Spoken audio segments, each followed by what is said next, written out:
아니, 실제로 맛있으면 0칼로리를 지지하는 연구 결과가 있어요. 이거 봐, 있다니까. 아, 0은 아닐 있을 줄 겁니다. 알았어. 어떻게 0이 됩니까? 그러니까 0이냐 아니냐가 중요한 게 아니라 즐겁게 먹으면 영향을 덜 주는 거냐 이게 중요한 거잖아요. 그렇죠. 실제로 그렇다는 연구 결과가 있습니다. 진짜요? 네, 예일대학교의 크럼 교수가 한 연구인데요. 실험 대상자들한테 금식하고 전날 밤에 금식을 하고 네. 아침 8시에 실험실에 오라고 했습니다. 예. 그다음에 380칼로리짜리 밀크쉐이크를 마시게 했어요. 네. 근데 처음에 왔을 때는 거기에다 뭐라고 붙였냐면 입안의 호사, 당신이 누려야 할 쾌락 이렇게 라벨을 딱 붙여놓은 거예요. 네. 그러니까 이거 먹으면 칼로리가 진짜 막 엄청나다는 그런 얘기잖아요. 그걸 먹게 했었고요. 일주일 후에 다시 오라고 했을 때는 건강 쉐이크 이런 식으로 붙여놨다는 거죠.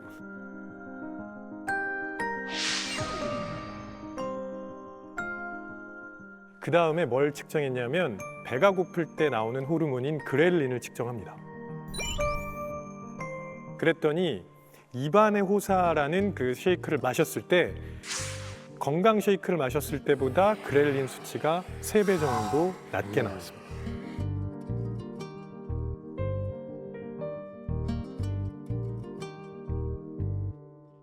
그래서 어떤 생각을 가지고 먹느냐는 굉장히 중요해요. 네. 즐겁게 먹는 게 그래서 중요한 겁니다. 무슨 얘기냐면 결국은 우리가 어떻게 생각하느냐에 따라서 우리의 신체가 만들어내는 호르몬 반응도 달라질 수 있다는 거죠.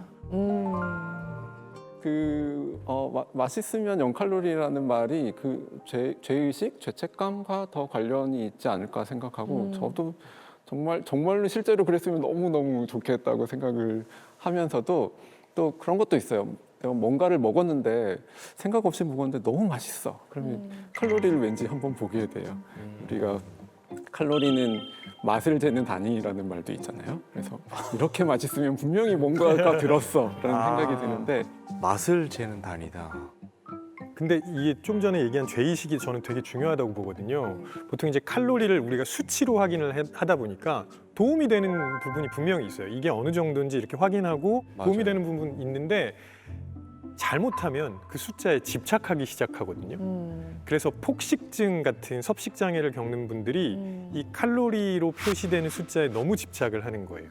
그게 상당히 큰 부작용이죠. 그래서 그 수치 보면서 아 내가 이 정도 먹으면 안 되는데 이렇게 자꾸 죄책감 가지고 죄의식 느끼니까 폭식하고 다 구토하고 이런 게 반복이 되기도 합니다. 아마도 그렇게 저희가 세상을 숫자로 평가하게 된 게 물리학이 이 사회에 끼친 해악 중에 하나일 거예요. 그러니까 원래 물리학이 성공을 했던 이유가 세상 모든 것을 측정하고 숫자로 바꾼 다음에 그 숫자에 대한 완벽한 예측을 할 수 있는 학문으로서 성공을 했고 그 방식을 사회뿐만 아니라 여러 과학 분야와 학문 분야에 썼을 때 아주 성공적이었기 때문에 우리가 지금과 같이 이런 정말 16세기와는 다른 문명을 만들긴 했는데요. 근데 문제가 이제 물리학의 그런 방법이 지금 우리가 이야기하고 있는 무엇이 아름다운 것이고 무엇이 비만이고 무엇이 행복한지 이런 데까지 써도 되는지는 확실하지 않은데 숫자로 쓰는 순간 바로 비교가 되잖아요. 너 몇 평짜리 집에 사니? 그러는 순간 사실 집이란 거는 각자가 좋은 형태로 여러 가지로 만들 수가 있는데 숫자로 쓰는 순간 80은 70보다 크고 70은 60보다 크기 때문에 바로 그들의 모든 행복과 가치가 바로 비교가 되는 이런 무리한 일이 벌어져요. 그러니까 아까도 우리가 비만을 얘기했지만 그 사람이 정말 건강한지 그 신체가 적당한 현재의 지방을 갖고 있는지 이런 거는 많은 것들을 생각해야 되는데 그걸 숫자로 한다는 숫자를 것이 쓰기 위해서는 뒤에 뭔가 유닛이 붙잖아요. 단위가 필요한 거잖아요. 그러면 지금 얘기하고 있는 비만 여기에서 가장 많이 등장하는 단위가 지금 칼로리인데 그렇죠. 이것도 혹시 물리학에서 저지른 아 그거는 아니고요. 사실 물리학자가 보기에는 정말 칼로리 짜증나요. 아 그래요? 그러니까, 아니 그러니까 난 그 단위를 얘가 얼마나 몇 칼로리인지 이거 측정하는 방법도 난 궁금하고 일단 칼로리라는 거는 기본적으로 에너지의 단위예요. 아, 살찌는 단위가 아니고요? 에너지라는 거는 난 살찌는 단위인 줄 알았어. 맛의 단위. 그렇게 오해가 되는데, 그러니까 이게 열량에서 온 단위인데 결국은 이게 에너지거든요. 그래서 물리에서는 에너지를 기술하는 그 공식적인 단위가 있어요. 표준 단위가 있어요. 마치 길이를 잴 때 가장 공식적인 단위는 미터거든요. 근데 다 아시다시피 미국에 가면 미터를 쓰지 않고 마일 같은 거 쓰니까 되게 짜증이 나거든요. 그래서 하나의 물리량에 대해서 여러 단위를 쓰면은 이걸 변환해야 되기 때문에 짜증이 나는데 똑같은 문제가 바로 칼로리에 있는 거죠. 원래 물리학의 공식 단위는 주울이에요. 줄. 맞아요. 근데 오히려 일반인들은 주울을 잘 모르고 칼로리가 더 익숙하시잖아요. 그러니까 19세기 중반에 와서 보니까 칼로리라고 화학자들이 쓰던 이 단위가 물의 온도를 높일 때 들어가는 어떤 열의 단위인데요. 근데 이것이 물리학자들이 보니까 이건 그냥 에너지였던 거예요. 그래서 지금 와서는 우리가 이거 몽땅 다 주울로 통일하면 좋겠는데 이미 벌써 칼로리가 너무 널리 쓰이다 보니 그래서 아주 안타까운 그런 단위예요. 칼로리는. 저는 지지합니다. 왜냐하면 줄이라는 과학자가 훌륭한 분이에요. 네, 이분이 뭘 지지한다고요? 줄이요. 줄을. 그렇죠. 그럼 이제 맥도날드 땡 가면 다 햄버거 줄로. 세트가 몇 줄 이렇게 그렇죠. 나오는 그렇죠. 줄을 쓰면 좋을 실제로 텐데. 유럽 여행을 하다 보면 유럽에 이제 슈퍼마켓 같은 데 가서 식품을 이렇게 집어들면은 포장면에 그 칼로리하고 킬로줄이 같이 표시돼 있어요. 역시 줄은 진짜 우리가 다시 한번 좀 얘기를 해볼 필요가 있을 것 같아요. 우리가 이과생들은 이렇게 들어보면 줄, 이제 뭐 단위, 사람 알겠는데 문과 쪽에서는 줄이 줄자를 말하는 건가? 아니, 이렇게 너무 무시하신다. 수도 있으니까. 아니 저기요, 줄에 저기요, 대해서. 저기요. 줄이 너무 사람 괜찮은 사람이었어요. 언제 만나보셨어요? 만나보셨나요? 근데 뭔가 한 분야 연구했던 사람이 단위의 이름을 썼다는 대단한 거죠. 대단한 거죠. 거고, 그거는. 그다음에 줄이 표준 단위이기 때문에 이게 뭔가 계산하기 되게 편해요. 그러니까 1kg짜리 물체가 여기 있다 그러면 이걸 제가 이렇게 손으로 잡아서 1m를 들어 올리는 동안 에너지를 써야 되거든요. 네. 예, 이때 들어간 에너지가 10줄이에요. 10줄. 그러니까 이건 대단히 쉽게 시간을 알 수가 있잖아요. 네. 그다음 1kg짜리 물체가 1초에 1m의 속도로 이렇게 움직이는 이때 에너지는 0.5줄이거든요. 그러니까 계산하기 좋은데 칼로리는 물을 끓여야 돼요. 물을 끓여서 근데 계산하기 좋다는 걸 아무도 이해를 딱 드는데 물 끓이는 게 심플하지 않나? 그러니까 이게 표준, 아니 너무 무시한다. 그러니까 이게 표준 단위이기 내가 때문에 그렇게 생각하는지 어떻게 알아요? 근데 누나 물 끓이는 게 좀 심플하지 않아요? 그게 심플하긴 하지. 물을 끓일 때 그러니까 대단히 추상적 개념이지만 이제 조울을 사용하면은 이제 표준 단위일 때 맞아. 1m, 1kg, 뭐 111을 썼을 때 1에 가까운 숫자들이 나오는 거죠. 그러니까 이게 훨씬 더 물리학자는 편한데 이제 칼로리를 끓이는 거는 쓰면 너무 통제할 게 많고 그러니까 심플하지 어떻게 온도를 다 재고 물이 끓는다는 것도 정의가 굉장히 어렵거든요. 뭐 기포가 밑에냐 저기 위에냐 나중에 버글버글이냐. 대기실 가서 또 말씀하세요 두 분이.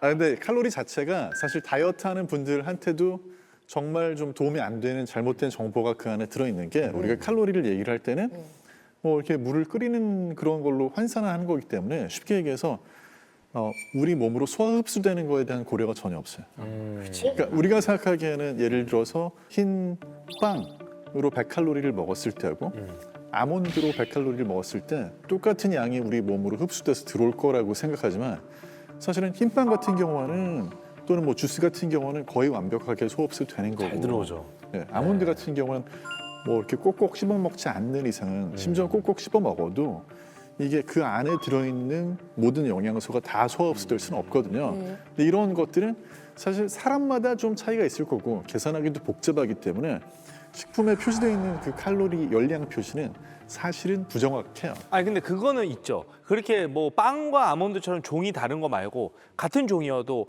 콜라랑 콜라 제로랑 카땡이랑 카땡 라이트랑 그거는 같은 맥주여도 칼로리 적은 거 먹는 게 그래도 일단 유리한 건 있는 거죠. 맥주일 때는 알코올 칼로리가 가장 크기 때문에 거의 큰 차이는 아니고요. 다 소주 소용없어요? 맥주는 술이기 때문에 어떻게 할 수 없고 근데 음료 같은 경우는 확실히 칼로리 차이는 있죠.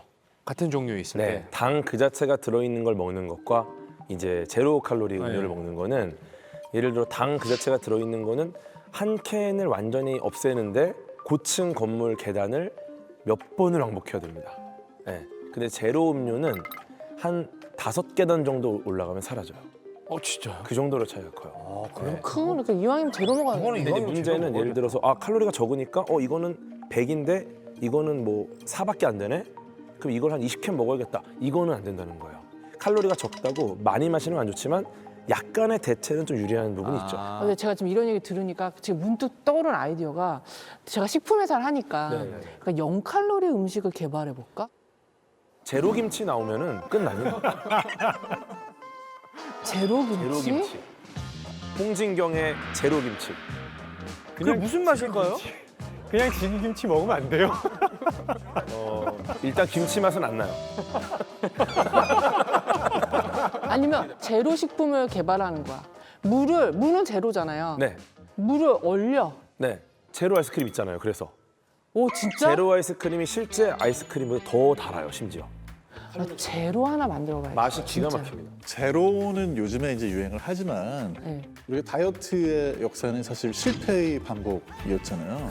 네. 항상 이제 그런 게 나오면 실패합니다. 왜요? 제로로 먹고 피자를 한 조각 더 먹는 거예요. 오. 근데 남용하면 안 돼요. 남용이 문제입니다. 아, 그러니까 기존의 맛을 내면서 진짜 제로 음식을 만들면 뭐 비만 치료제고 뭐가 없이 그냥 진짜 10년 아니라 5년 안에도 없어질 수 있는 거 나 아니에요? 진짜 내가 10년 안에 만든다. 제로 김치? 제로 김치. 나는 걱정이 되는 게 지금 우리가 얘기를 하면서 그 뭐 위고땡에 대해서 너무 맹신을 한다거나 좀 그런 분위기로 몰아갈 것 같아서 방송을 보시는 분들이 야 저것만 우리나라 들어오면 다 해결돼 이렇게 생각을 하실까 봐 뭐 좀 조심해야 될 부분이라던가 혹시 뭐 부작용이 발견된 게 있으면 뭐 몇 가지 좀 얘기해 주시면 좋을 것 같아요. 좀 부작용이 드러나고 있는 것 중에 하나가 급격하게 네. 좀 부작용이 드러나고 있는 것 중에 하나가 급격하게 이제 나이가 들어 보이는. 네. 늙어. 네. 왜냐면 이제 다이어트 목적으로 오젬땡을 사용하면은 사람들의 얼굴이 비슷한 양상으로 약간 노화되는 현상이 벌어지는 거죠. 이걸 쓰신 분들이 급격한 얼굴에 노화가 나타났다. 어머. 이거는 좀 크리티컬하죠. 근데 이게 살 빠져서 야위여서 좀 더 늙어 보이고 약간 그런 거 아니에요? 진짜 약간 노화가 진행되는 그거는 아니죠. 부작용 없는 약은 없고요.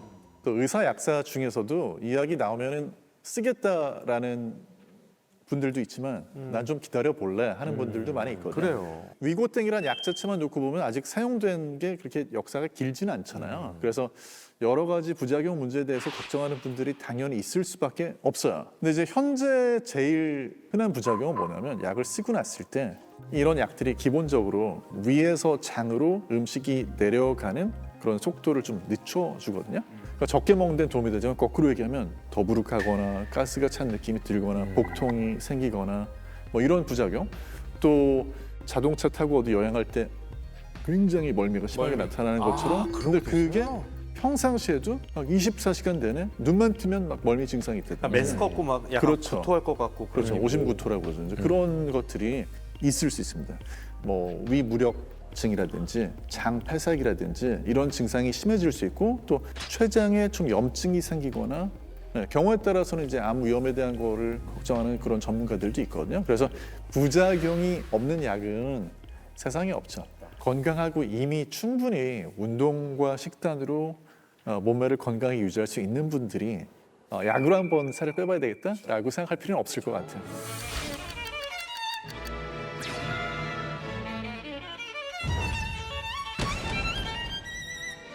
이 정도 얘기했으면은 가설 증명이 어느 정도 된 것 같은데 그래요. 자 가설 한번 확인해 볼게요. 비만 10년 안에 사라진다. 아, 그래요. 5분은 어떻게 증명을 하실 수 있을까요? 저는 역시 전 세계에서 사라지지는 않을 거다. 어떤 사람들의 세계에서는 사라지겠지만 전 세계 사람들이 똑같이 누리기는 힘들 거라고 생각을 하고요. 비만 치료제 이야기를 하면서 그러니까 좀 걱정이 되는 건 이 그 경제 불평등, 경제로 인한 건강 불평등이랑 굉장히 좀 일치하는 부분이 있어요. 그러니까 그 블랙 리포트라고 해서 70년대 영국에서 발표를 했던 어떤 리포트가 있는데 사회 불평등, 그러니까 경제적인 소득하고 수명이나 건강이 너무 직결되어 있다는 거예요. 어떤 집단의 건강을 개선하려면 이 사람들의 소득을 개선시키면 된다라는 건데 오늘 우리가 이야기한 약 이야기를 들으면 비만 치료제 약이 비싼 가격에 유통이 되고 구하기 어렵게 유통이 된다고 하면 있는 이 사람들. 블랙 리포트에서 이야기한 게 그대로 반영되고 있고 심지어 이게 보여요. 겉으로 보이게 되는. 그러니까 이런 문제는 정말 과학의 문제가 아니라 이런 기술을 배포하는 방식에 대해서 우리가 어떻게 고민할 거냐 그런 것과 관련이 있는 것 같아요. 진짜 철학적이다. 네. 진짜 우리 문과는 진짜 다르다. 놓치고 있던 부분을 딱 네. 집어주셨어요. 네. 이게 갈릴 수도 있겠구나라는 네. 게. 근데 약이 이렇게 보편화되고 가격이 낮아지고 대중화되면 한계약처럼. 10년 안에 저는 가능하지 않을 거라는 생각이 뭐 들어요. 진통제처럼. 난 장기적으로 보면 인류의 체형 자체가 변할 것 같아요. 그렇게 되면. 그게 핵심이라고 생각해요. 그러니까 우리는 조금 있으면 정상이라는 범위를 옮길 겁니다. 맞아요. 그러면 기존의 비만이 아니었던 사람들이 또 비만인 것처럼 될 수 있을 것 같아요. 그 정상이라는 걸 자꾸 강조하다 보면 네. 또 다른 형태로 비만이 계속 존재하지 않을까 하는 생각이 듭니다. 근데 이제 질병으로서의 비만은 10년 안에 사라질 가능성이 높아진 거는 사실이에요. 그건 사실인데 대학 회사들은 어떻게 해서든지 이런 약들의 사용 범위를 더 확대해가지고 자기들의 수입을 늘리는 거에 대한 거를 생각을 할 수밖에 없죠. 우리가 사실 내 몸을 내 마음대로 움직이고 내가 먹고 싶으면 음식을 먹고 내가 몸을 움직여서 운동을 해서 뭐 근육을 자극을 하든 어떻게 하든 그거는 인생에서 가장 큰 즐거움이거든요. 근데 그거를 약을 가지고 모든 걸 조절하겠다라는 건 어떻게 보면 왜 살아요? 네, 그렇잖아. 그게 필요한 분들이 있죠. 예를 들어서 어떤 다른 방법으로도 비만이 치료가 안 돼서 필요한 분들이 있지만 대부분의 사람의 경우에는 사실은 내가 직접 해서 즐거움을 누리면서 할 수 있는 걸 굳이 약이라는 어떤 물질에 의존해서 하는 거는 좀 잘못된 생각이 될 수도 있을 것 같아요. 어떻게 보면 저는 오늘의 가설은 그 질환 수준의 비만은 10년 안에 사라질 것이다. 네, 그래서 정말 고통받는 분들이 계시기 때문에 그분들은 정말 이 의약품 혜택으로 어떻게 보면 생존에 유리한 방향으로 가시면 좋겠고 그렇지 않은 영역은 사회적으로 여러 합의가 필요하지 않을까 네. 그런 생각을 합니다. 그다음에 오늘도 저희가 이 주제가 저희의 이 프로그램의 주제로 잡힌 아마 이유 중에 하나도 많은 분들이 관심이 있을 거라서 그런 건데 왜 관심이 있을 거냐면은 미용으로 사용할 분들이 많을 거라서라고 저는 추정을 해보거든요. 근데 이 문제는 기본적으로 과학기술의 문제가 아닐지도 몰라요. 그러니까 과학기술은 치료제를 개발한 것이고 이것이 우리나라에 와서 만들어낸 많은 문제들은 사실 과학 이외의 문제들일 것 같아요. 그래서 두 분 선생님도 계시지만 아름다움이 무엇인지 왜 우리는 그렇게 그 몸이 마른 것을 좋아하는 것인지 모두가 지금보다 약간 더 살이 약간 찐 상태가 아름답다고 생각하는 순간 더 이상 이 약을 미용 목적으로 먹을 사람은 없을 거잖아요. 없죠. 그러니까 어떻게 보면 우리가 생각을 약간 바꾸면 되는 일을 생각을 바꾸지 않은 채로 모두가 어떻게 하면 이걸 확보할 수 있을까? 어떻게 하면 다 안 먹을 수 있을까? 이런 고민들을 하는 게 아닌가. 진짜 오늘이야말로 인문학이 필요한 날인 것 같아요.